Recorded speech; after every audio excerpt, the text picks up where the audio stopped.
Assalamualaikum warahmatullahi wabarakatuh. Ikhwan dan akhwat yang dirahmati Allah Subhanahu wa taala. Subhanallah, Ramadan kali ini Ramadan spesial, bermunculan imam-imam baru yang sebagian di antara mereka mungkin tidak pernah menjadi imam tarawih seumur hidup. Namun pada kesempatan kali ini mereka harus menjadi imam demi untuk menegakkan ibadah di rumah-rumah mereka karena kondisi pandemi yang ada. Maka yang jadi masalah sebagian dari mereka tidak memiliki hafalan Quran atau hafalan Qurannya sedikit, tidak banyak.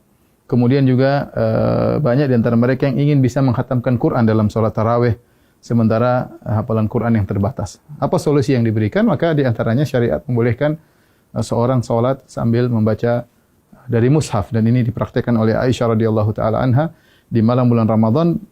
Beliau radhiyallahu anha pernah menyuruh budaknya untuk menjadi imam sambil membaca dari al-mushaf.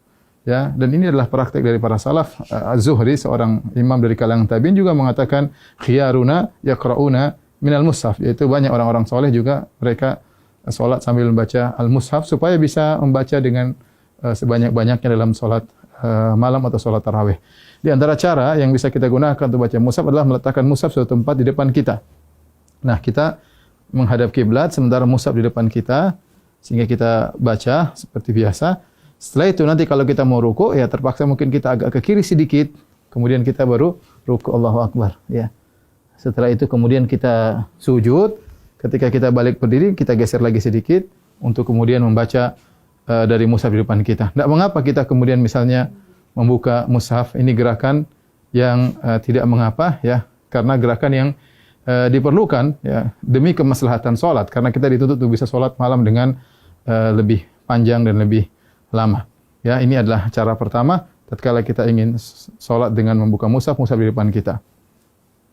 Adapun cara kedua, caranya kita dengan memegang mushaf, kemudian bisa kita pegang, ya, seperti begini mungkin sambil kita bersedekap bisa. Itu tidak mengapa kita pegang begini, ya. Insyaallah tidak jadi masalah, tapi kita bisa pegang bersedekap, dan ketika kita ingin butuhkan untuk membuka, kita tinggal buka mushaf tersebut, tidak jadi masalah. Ini gerakan yang ditoleransi dalam ibadah salat. Nah, ketika kita ingin ruku atau ingin sujud, maka kita bisa meletakkan di meja seperti ini, baru kita ruku. Kemudian kita ruku, kemudian kita sujud. Kalau kita ingin salat, ingin baca lagi, kita ambil lagi, kemudian kita pegang lagi. Dan ini juga cara yang mudah, dan ini tidak mengapa. Rasulullah SAW pernah salat wa huwa hamilu Umamah. Beliau pernah salat sambil menggendong cucunya Umamah bintu Abil As, yaitu putrinya Zainab, cucu Nabi sallallahu alaihi wasallam. Ketika Nabi sallallahu alaihi wasallam fa idza sajada, ya, wada'aha. Kalau Rasulullah sujud, maka Rasulullah meletakkan Umamah. Kalau Rasulullah SAW berdiri, hamilah Rasulullah SAW memegang Umamah. Ini cara kedua yang bisa kita lakukan. Adapun cara ketiga yang mungkin mudah juga adalah dengan menggunakan HP, ya. Dengan menggunakan HP, ya, kita memegang salat sambil kita megang mushaf, ya, bisa kita begini, oke saja, atau kita begini, insyaallah nggak ada masalah. Kita sambil begini kita memegang mushaf.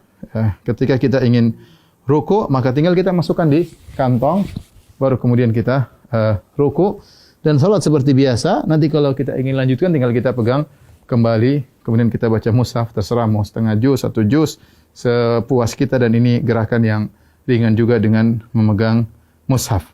Yang perlu saya ingatkan, adapun makmum, ya, maka tidak perlu makmum memegang apa? Mushaf, ya. Ya, jadi sebagian makmum tatkala mereka salat, mereka sambil mengikuti bacaan imam dengan memegang mushaf, dan ini adalah cara yang keliru, karena makmum tidak perlu untuk memegang mushaf. Yang perlu adalah imam.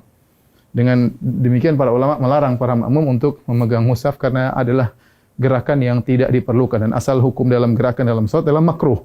Karena ini gerakan yang tidak diperlukan, maka mereka tidak disyariatkan untuk memegang Al-Quran. Semoga para ikhwan yang jadi imam-imam baru di tahun ini, semoga bisa menjalankan ibadah dengan sebaik-baiknya, dan bisa membimbing keluarga dalam melaksanakan, mengisi hari-hari mereka, waktu-waktu mereka di malam-malam Ramadan. Taqabbalallahu minna wa minkum. Semoga ibadah kita diterima oleh Allah Subhanahu wa taala. Assalamualaikum warahmatullahi wabarakatuh.